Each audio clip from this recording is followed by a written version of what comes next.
তো গাইস দেখো এখানে কিন্তু সবার হাতেই কিন্তু সৌন্দল দেখো, আর এই যে দেখো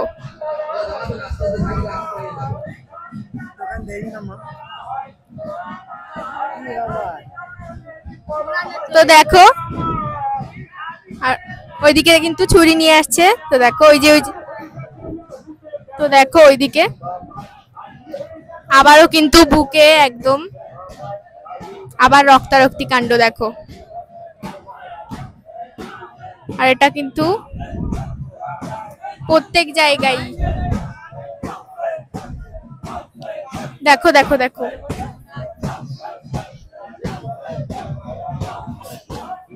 আচ্ছা ফের রক্ত।